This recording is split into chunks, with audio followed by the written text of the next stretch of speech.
Welcome to Conscious Living Collective, where transformation is not just a word but an experience. My name is Tomek. I'm a scientist, teacher, and transformation coach. Welcome to today's sessions where we will be exploring different aspects of life. I try to blend the latest in the scientific research, the deep wisdom of mindfulness, and the art of fulfilled living. This is an invitation to have a direct experience, to rewrite your story, and to emerge on the other side with sense of purpose and well-being. Welcome to another session, or Wednesday/Tuesday session of Conscious Living Collective. Very good to see you all. I want to acknowledge all the new participants as well as familiar faces. So welcome members of my Patreon program, Seth, Diane, Parvane. Very good to see you here. Thank you so much for your support. It's always good to see your faces on my screen. Also, hello, Nancy. Haven't seen you here for a while. Hello, Joanna. Hello, Anne-Marie. It is our tradition to raise your hand if you're here for the first time.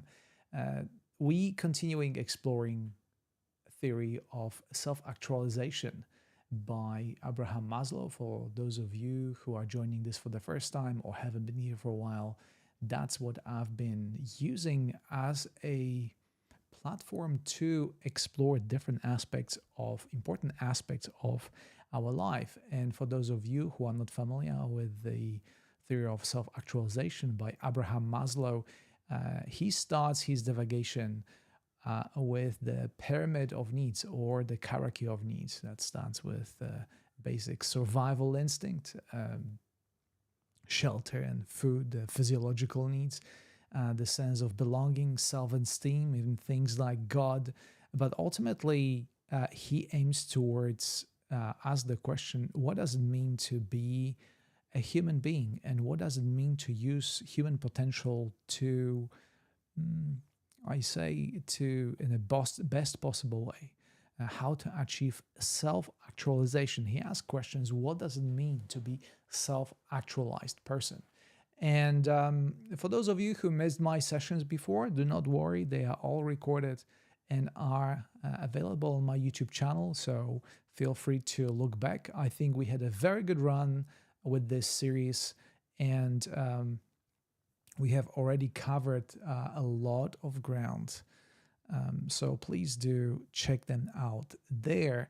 Today, however, the topic of self-acceptance, or acceptance as a fundamental part of ongoing process of self-actualization.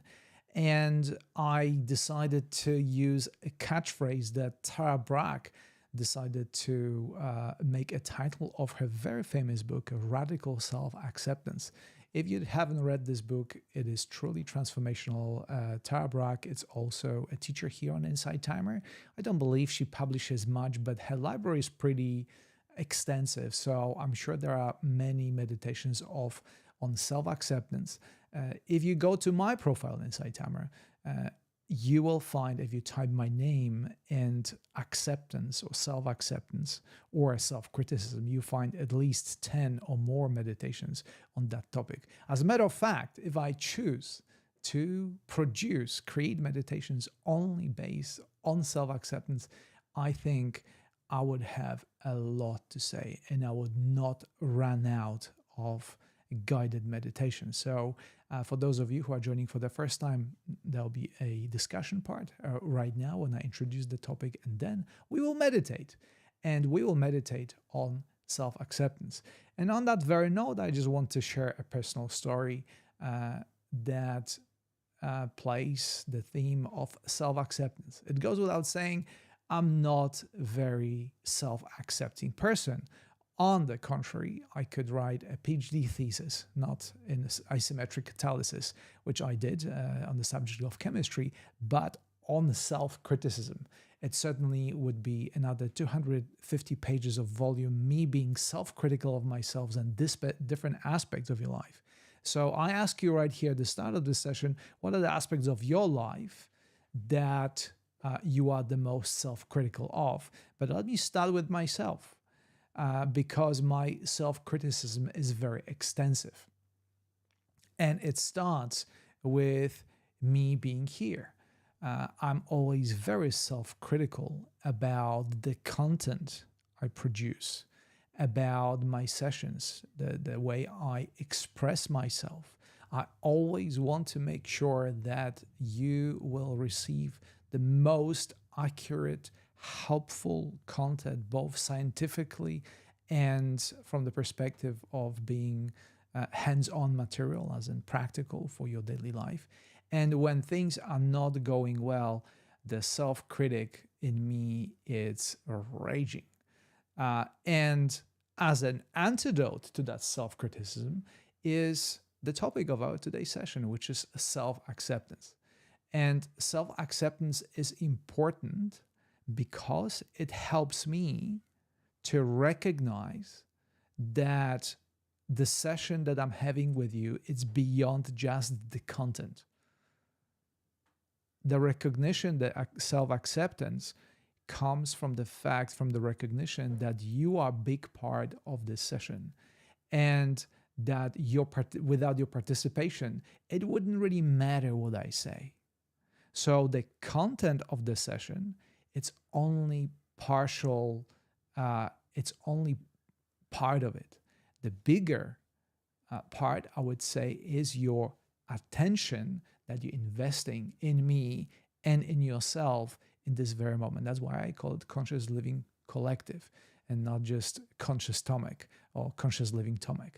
So that's how it starts with me. I can already see that Diane says probably parenting for me. I do not have kids, I must admit. I do not know how it feels, but Diane, I can imagine, and based on the experience of my friends, there is a huge field there, something that we, parents, are all very conscious of, because it goes without saying, it's arguably one of the most wonderful and also one of my most challenging things that a human being can do, to raise another human being, to interact with another consciousness and help it to express itself in the best possible way. Quite frankly, to help that consciousness in the form of a little human being to self-actualize. The role of a parent, one may say, is to help their kids to self-actualize, to become fully actualized with the best possible way express potential beings they can be. And that's not an easy thing. I can only imagine, I do not, like I said, I do not speak from experience, but it is not an easy thing. And in every aspect of our life, and maybe that's where radical self-acceptance comes to part to play, but also when self-criticism as the opposite to self-acceptance comes in, are the parts of life where we try to solve problems, where we feel that we are challenged in some shape or form. And please raise your hand if you have no challenges right now in your life. If everything goes smoothly and nothing really happens.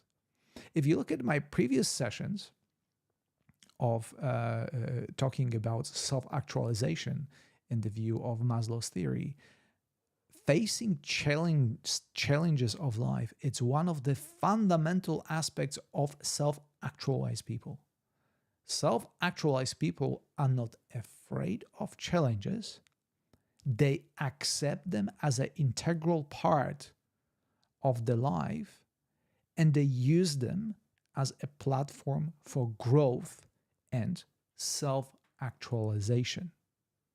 So we have a couple of things here, or a couple of themes.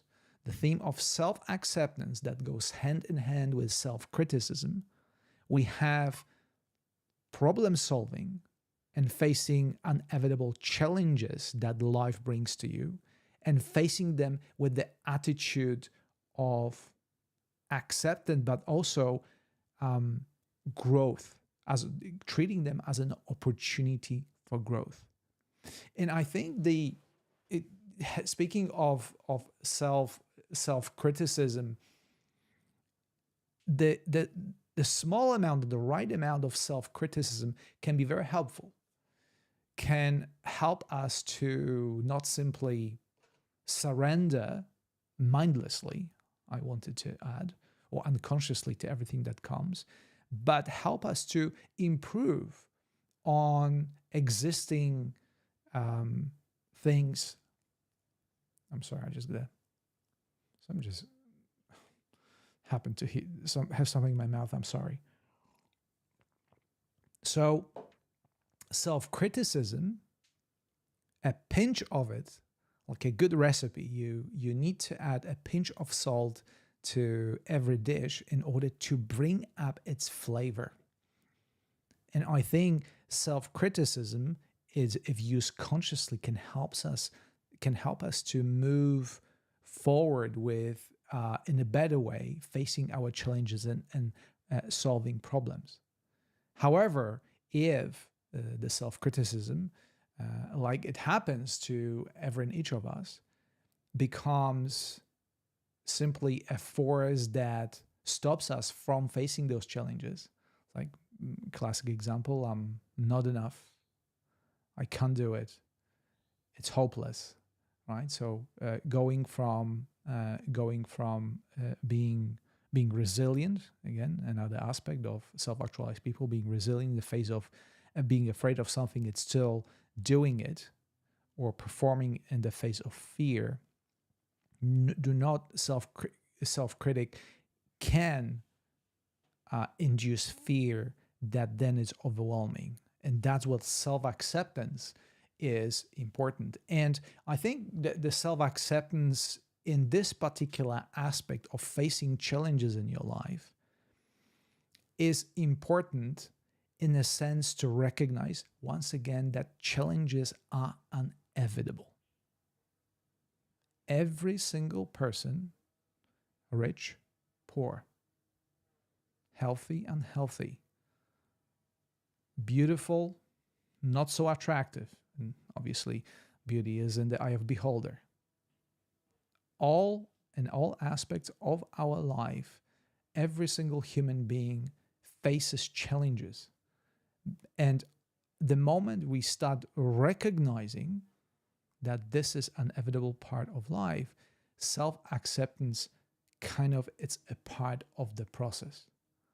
We start being so harsh on ourselves. And something I use that phrase jokingly, and I do not mean to offend anyone. Some people who are religious, I think I picked it up from I think TV show, when you kind of look in the sky and you shout, why God, why this all is happening to me? And this is kind of a thing that always makes me laugh, because even though I know that challenges are inevitable, I know they are part of life, it's still sometimes difficult to accept the defeat. It's still difficult to accept the fact that things are hard in our life so very often. And I think that is why meditating on self-acceptance, or including self-acceptance in the process of meditation, we will just do in a couple of minutes, it's such a fundamental aspect of every self-actualized person, or person who is on the path to self-actualization. And as I mentioned before, it is a process. It's not something, it's not a switch that we are self-actualized now and we are not. It's a process. It's a process of growth. It's a process of evolution of a human being not towards perfection, by the way. This is another part that is important to mention in the view of self-criticism, right? Self-criticism very often stimulated by perfectionism, and I raise both my hands because I am a perfectionist. When I go to the lab and start a chemical reaction, or when I start any process in my life, I want it to be perfect. And very often I will discard things that are good, are not perfect. So there's a saying I used in the past that perfect is the enemy of the good, and good is very often good enough. So the perfectionism and self-criticism and acceptance of things they are. This is the aspect that we explore in meditation on the meditation cushion. So when we get up and we face challenges at work, at home, with our relationships, with our finances, with everything else, it becomes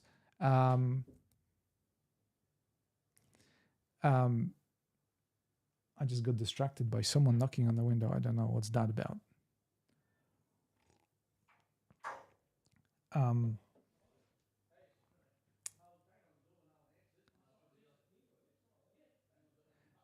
Okay, I think I got so distracted. I apologize. Someone just knocked on the window. There must be some tradesman working outside the house. Mel, critical about not doing enough, mistakes, not being able to cure my illness, not being a good enough partner, being stuck in anger, sadness, and bitterness. I pretty much subscribe to every single word you said, Mel, here. Joanna, I'm hard on myself for being stuck in grief and not rebuilding my life as it should. Logically understand the what, just get lost in the how, but I start again every day. And I think this is great to mention, Joanna. Thank you for mentioning it. That restarting the process of self-acceptance is, or being self-accepting over and over and over again after failures, after being self-critical. And I use the phrase, when you fell off the horse, you dust yourself up and get back in the saddle. I think this is the kind of attitude that self-acceptance is most useful for. Nobody is self-accepting all the time. Nobody is self-critical all the time. We are going through the phases. And awareness, which is the aspect of self-actualized people, helps us to navigate it in a way that is most useful. Okay? So all you guys mention the aspects of life, our health, failing, mistakes we make. We are even, as Mel mentioned it, we are self-critical and not accepting the fact of illness, even though very often illness has nothing to do with us. I mean, illness just happens through getting a virus or getting a bacteria or simply getting old. And illness is one of the aspects of living, and yet one of the challenges of everybody's life, right? So being self-critical about it and beating yourself about it, it's something that we do. And even if we understand, this is a good point, even if we understand on the rational level that, well, there's no point of doing it, it doesn't necessarily stop us from doing it. And once again, that's where self-acceptance comes so handy. It's self-acceptance. It's not always a rational. It's not taking rational action. It's going against the rational brain that tells us one thing. Acceptance, the way I understand it, and then I will teach you today, starts in the process of letting go of the judgment of the inner sensations. When I'm tuning in right now into my physical body, I can still feel some tension and sensation there, right? And I always start by letting go of trying to remove it, letting go of or accepting things the way they are. And what I recognize very often, and I will include that in a moment in the meditation, that every single time I'm able to not accept my thoughts, but accept the response of my body as an inner body sensations, as a response to my thoughts, things are start getting better for me almost instantaneously. It might not be a dramatic change, but it's the change of attitude and kind of switching gears from that mental harassment of yourself to acknowledging, even before you accept something, acknowledging that something is a natural response to the world around us. We are, if you look at your physical body is naturally built to respond to various situations with tension, with stress. And there's nothing wrong with that. That's where self-acceptance comes to. Knowledge about the functions of our physical body helps us tremendously to accept us the way we are, as opposed the way we want to be. Example from my personal life is, I've been spending a lot of time in the office over the past couple of weeks, and then I go outside and I try to play my favorite game in the world, beach volleyball, and all of a sudden I find myself not being able to perform that well.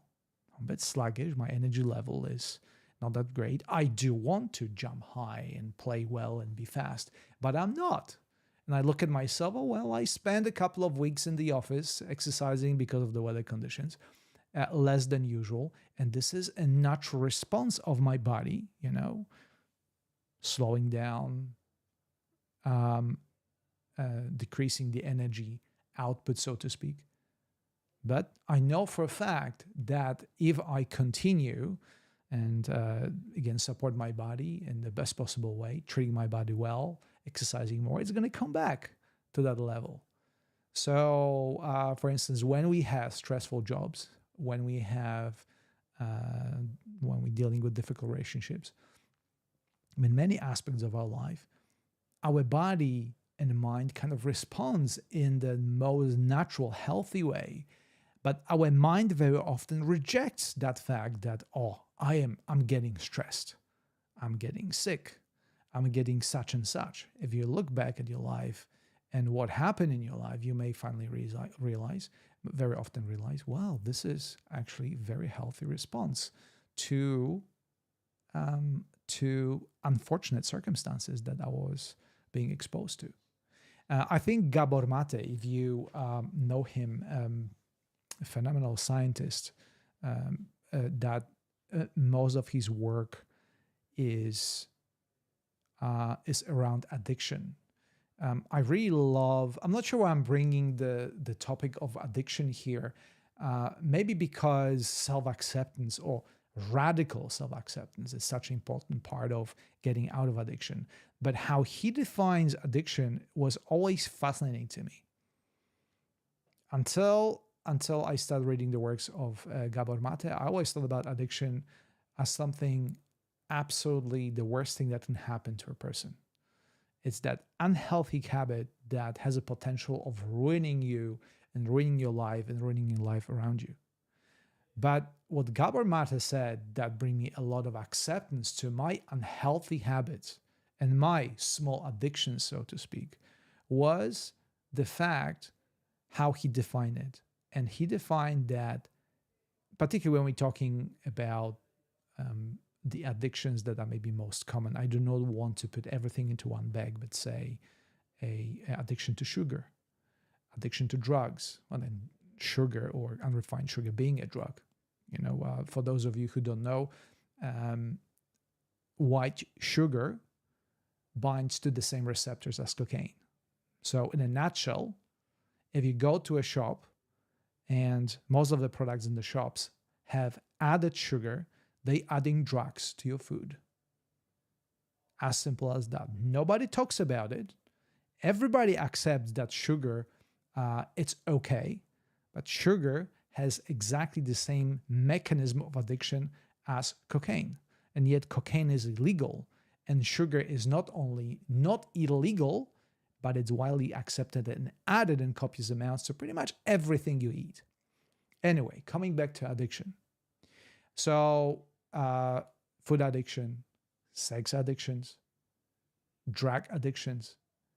According to Gabor Mate, all these actions, all these habits are being developed as a healthy and natural response to the unhealthy environment around us. How interesting.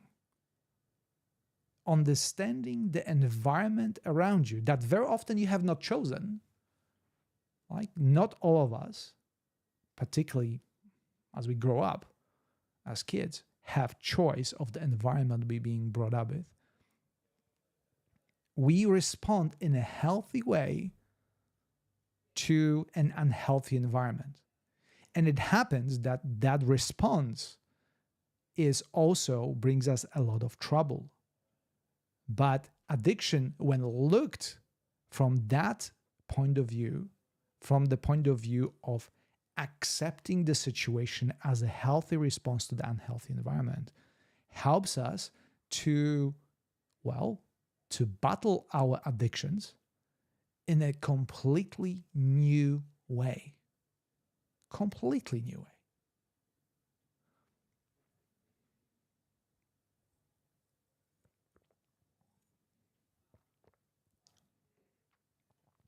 Yeah, Anna Marie says, so hard to accept triggered reactions that stem from past trauma.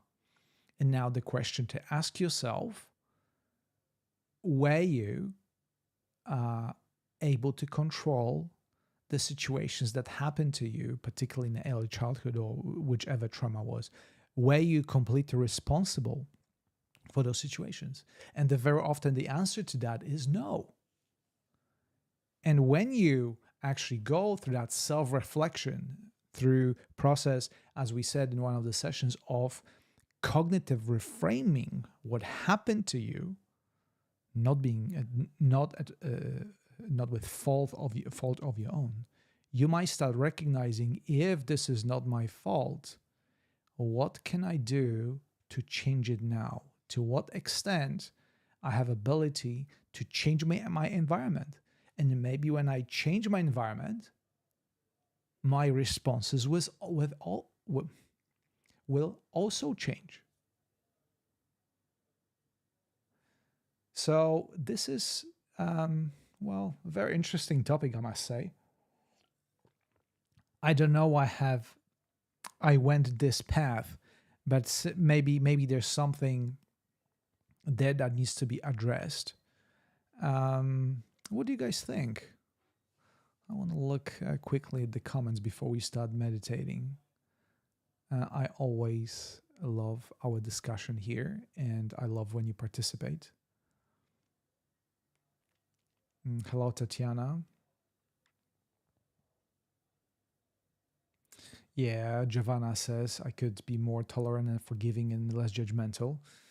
The self-criticism, right? We are the harshest critics of ourselves, but that self-criticism can be also directed externally towards others. And I know that for myself, because being self-critical person, I also am very aware of the criticism that I pour outwardly and have to very much control it, in a sense, being aware of it. It's like, is that helpful?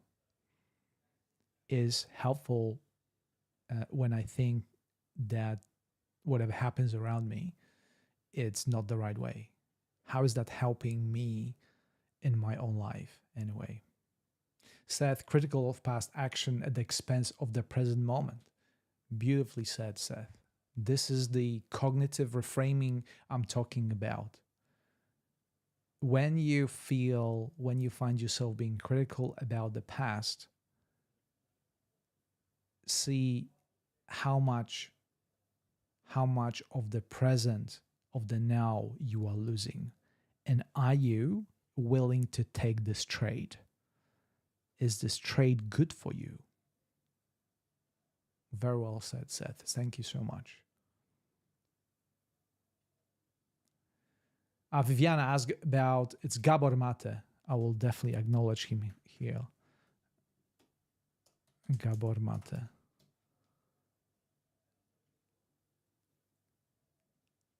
Oh yeah, Jamie already helped me. Thank you so much. Yeah, Nancy, judging and jealousy are tough ones. Yeah, and jealousy particularly it's a sticky one because jealousy is directly connected with the sense of self-worth. Or translating into the topic of today's sessions, how much you are accepting yourself, how much of your quirks and the sides that are not necessarily pretty, how much of it you are accepting of, and how much of it you are self critical of.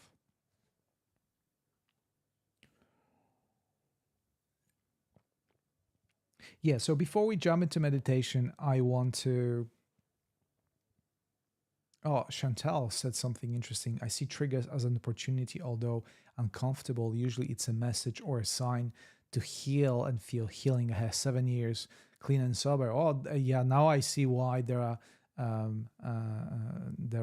clapping hands and hearts. 7 years clean and sober. Congrats. Yeah. I worked in the past with alcoholics, and oddly, is one that comes to mind that he celebrated. I think he's one. I've been with him when he celebrated. He's a 1 year token, and I think even 2 year token. That was very very interesting. So definitely, Chantel, congrats on your 7 years. Parvana, disappointment when I have setbacks, and again, looking at the challenges and setbacks as a thank you, Parvane, as a inevitable part of the growing process. And Samya points out towards a very important aspect of what I already mentioned. I feel like I'm processing feelings, but really feels a bit endless. The processing of your feelings, it's an ongoing process and always will be.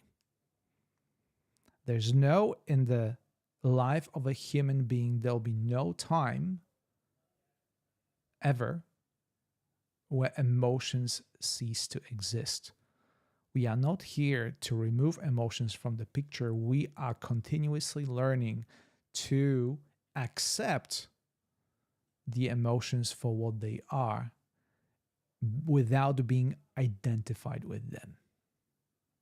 And again, in the Buddhist tradition, we are, when we go through even process through awakening, of awakening does not remove emotions from the picture. As a matter of fact, it makes experiencing emotions even more intensely, but with very different attitude, with attitude of acceptance and inevitability of life. And that's a game changer. That is a game changer. Waking up towards the nature of being human. That's the job that we have taken on by embracing this incarnation. We are in this incarnation right here, all of us, right? Right, me here and you sitting in front of the screen. And we have chosen it somehow, some way, even though we might not be aware of it. It's very difficult to imagine that this intricate design that we are surrounded by, the physical body, the nature, just happened by chance. I very much, as a scientist, I support the theory of evolution, but I do not have evidence, and I worked in my PhD thesis on origins of life.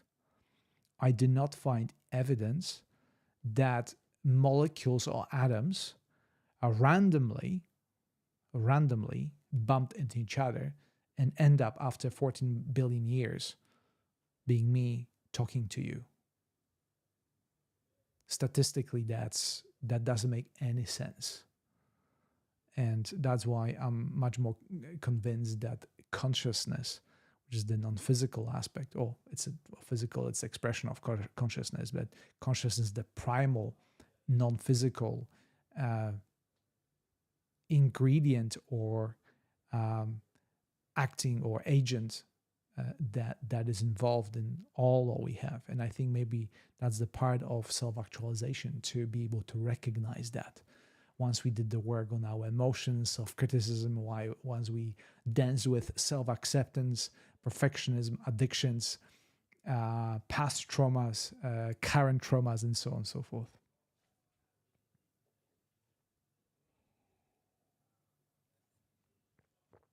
Samia, I might be going through what you're talking about. I can be very difficult or dark navigating this one.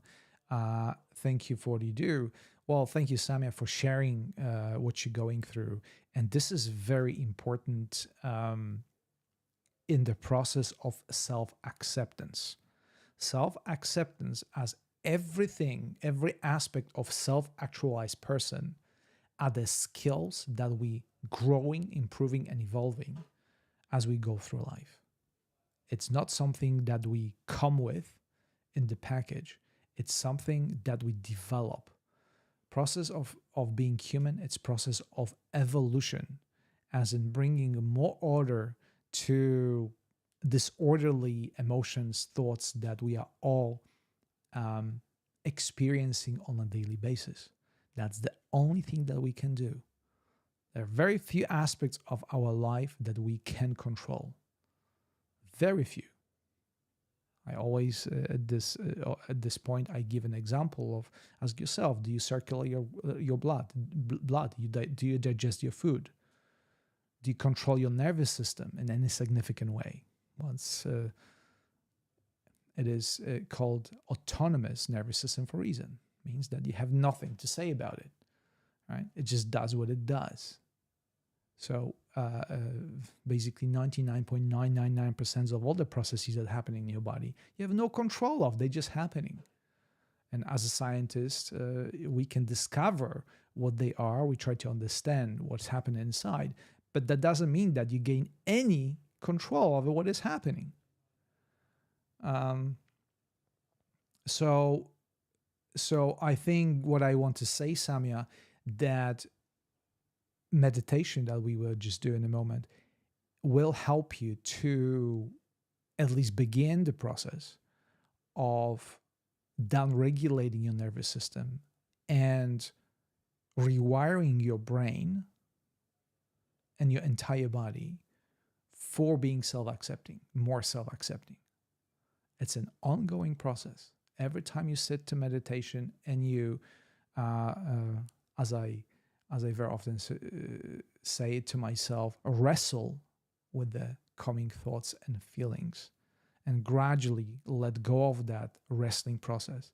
That's how you rewire your nervous system and your brain and your entire body for being more self-accepting to all the challenges that come your way.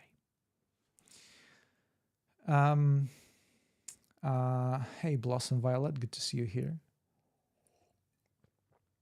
So let's jump into meditation right now. Like I said, self-acceptance or radical self-acceptance is one of my favorite way of meditating.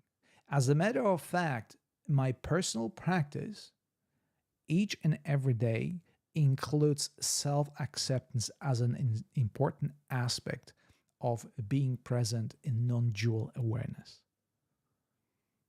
And to do that, we will acknowledge the presence of your thoughts, emotions, but not from the perspective of the mind, but from the perspective of awareness itself. And to help us to achieve that, I will use Peter Helland's Planet Earth. Peter Helland, as you know, has been for a long time my favorite musician. I'm using his wonderful compositions here in our sessions of Conscious Living Collective a lot, and I want to acknowledge him here. So if you want to listen to him later, let me just put his name here.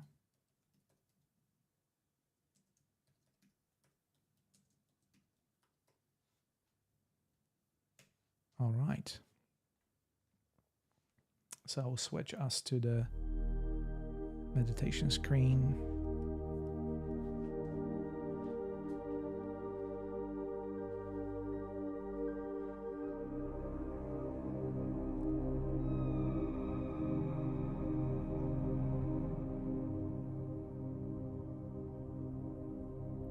okay.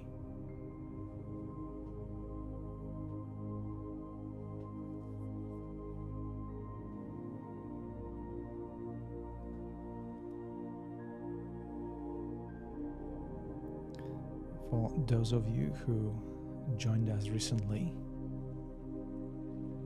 welcome to guided meditation on self-acceptance.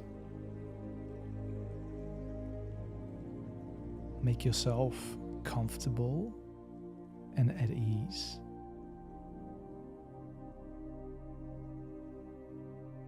For me, it is usually resting feet on the floor, putting my hands in my lap,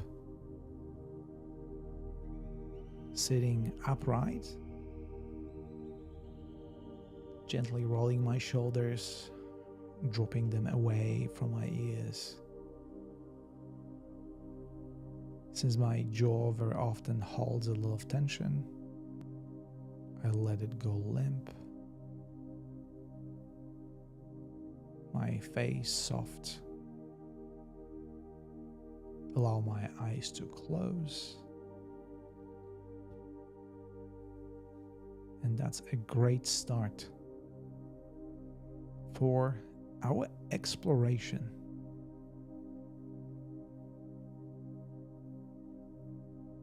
And we start our exploration by acknowledging things the way they are.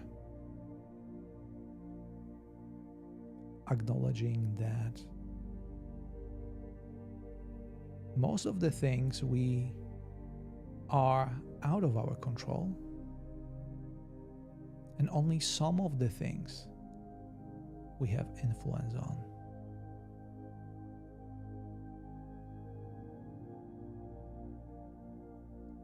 One can argue that the only thing that you have control of is a conscious response to life around you.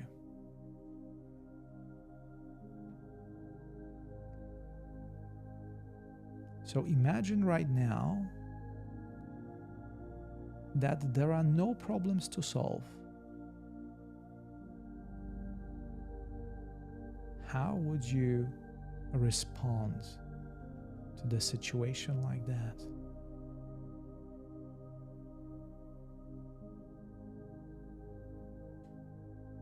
What would be your experience?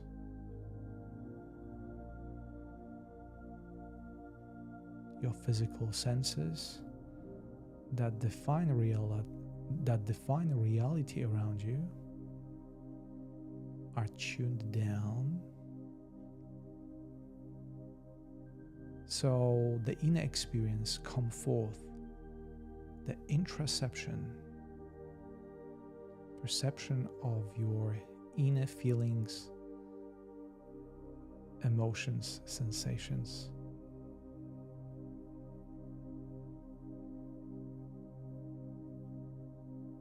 And there might be still tension in different parts of your body as a result of previous situations, maybe previous trauma. And how would you like to respond to it right now?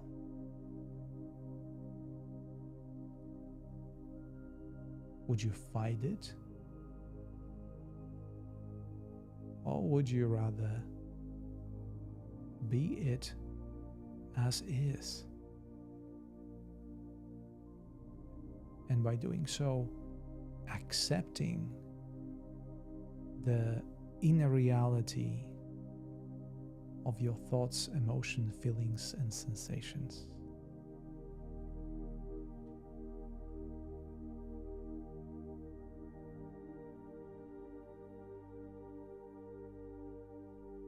And what helps me very much in this process is continually relaxing my inner body, relaxing my jaw, dropping my shoulders, releasing tension through the bottom of my feet.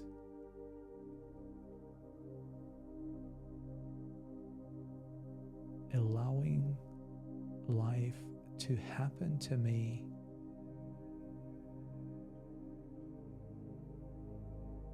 taking my awareness out of the controlling center.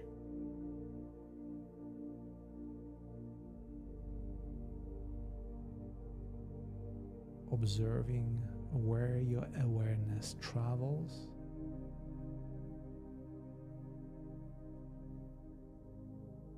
and being okay with it.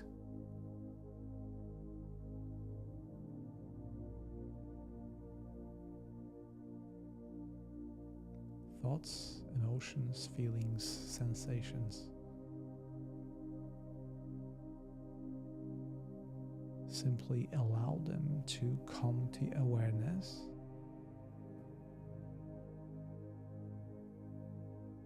See them as they are.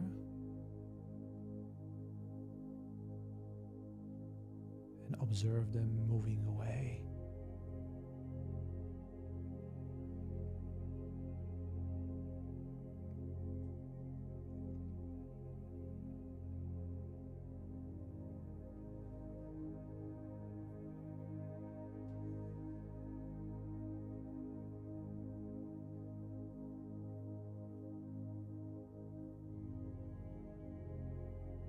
I will let you to continue this process for a minute or two as I hold the space, stand by your side.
And now it is time to return back to your physical senses, shifting your awareness towards your sight, observing brighter and darker spots in front of your closed eyelids, hearing the sound of my voice, hearing the music, all external sounds that come to your awareness through your ears. Smell, taste,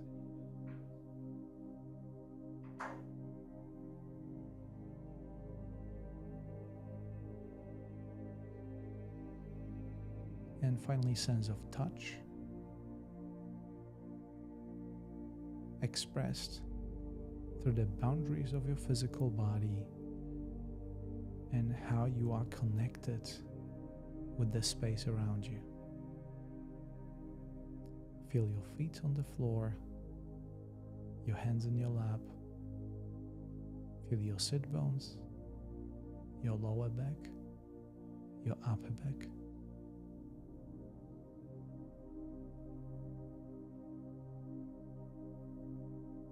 Express your gratitude for the time you have given yourself to accept the present moment, to accept yourself as the experiencer of life, carefully crafting your responses as the life happens around you.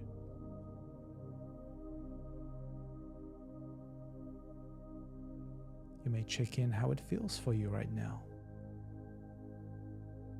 What is your experience on the level of the intellect?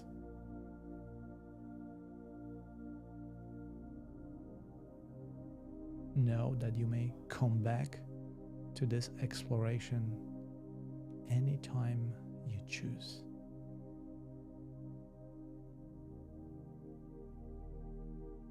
And now to finish up, simply take one deep breath in through your nose and out through your mouth.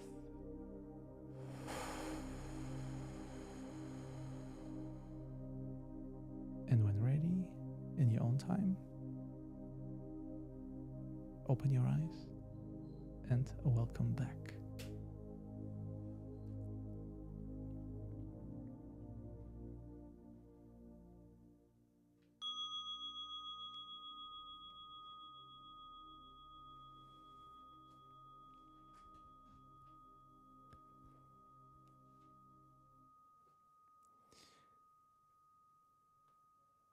All right.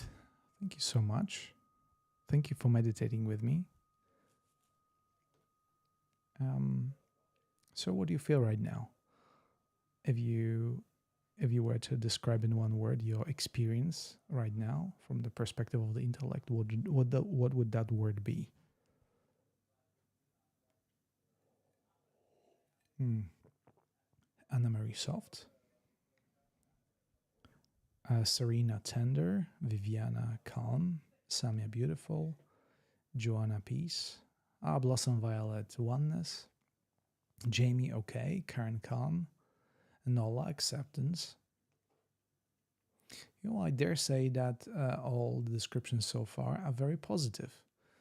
So I'm glad that your experience brought you to that positive sense in different ways.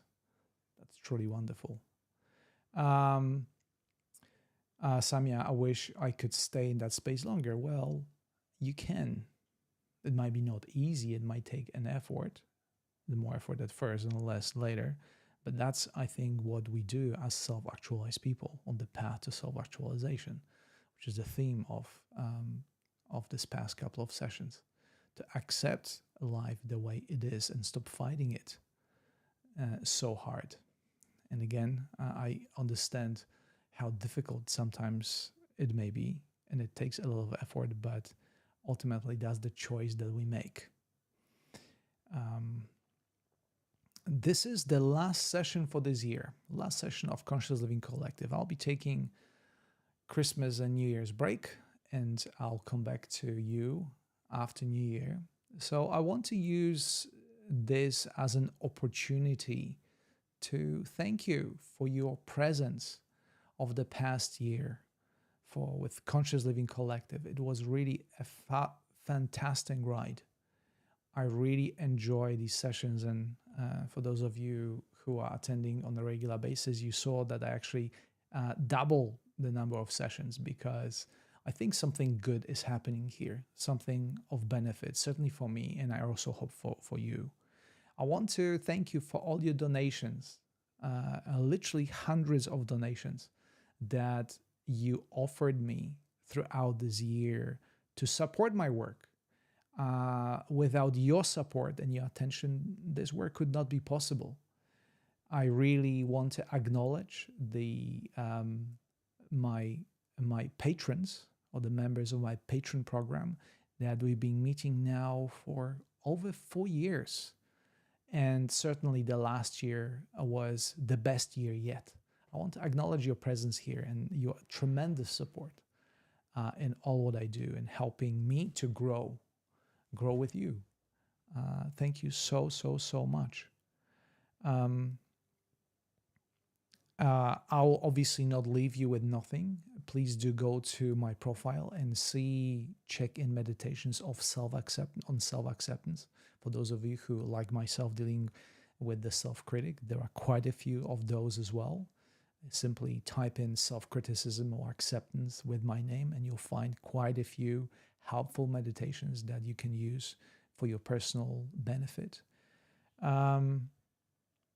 Yeah, Diane, Seth, thank you so much for being here. Parvane, so good to see you here. So yeah, this is it for this year, and I very much look forward to connecting with you next year. In the meantime, if you feel free always to send me a message, a private message via Insight Timer or via my website, whichever feels better. My offerings include one-on-one sessions. Hopefully, I want to include some more workshops.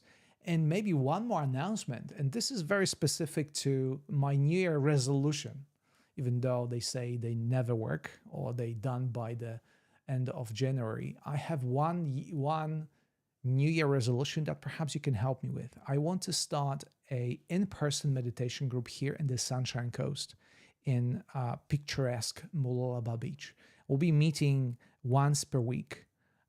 It is going to be absolutely free. This is my way of connecting with the local community. So if there's any of you that are seeing this now that live in Sunshine Coast and want to join or know someone who would wish to join, please do send me a message, because I'll be sending emails very soon and hope to start this sometime in January. So this is it. It's in-person meditation, Parvane. It's in person. So unfortunately, you when you come here, you'll be the first person to meditate with me, I promise. But yeah, it's not going to be online. This is the thing. I do a lot of things online, but this is my in-person offering. And I hope, I hope so too, Parvane. I hope this you could help me to make that happen. And this group will be around non-dual practices like self-acceptance, self-love, healing, and we'll be using awareness to do all this work and learn more on the path of self-acceptance, self-love, and self-actualization. I can imagine that most of you from the US. But if you know someone, if someone here from Sunny Coast hearing this, you are more than welcome. All right, guys, until next time, I will leave you with Peter Helland and his planet Earth. Once again, thank you for your presence, for all your kind support, and Merry Christmas, Happy New Year. Have a blissful time. Until next time.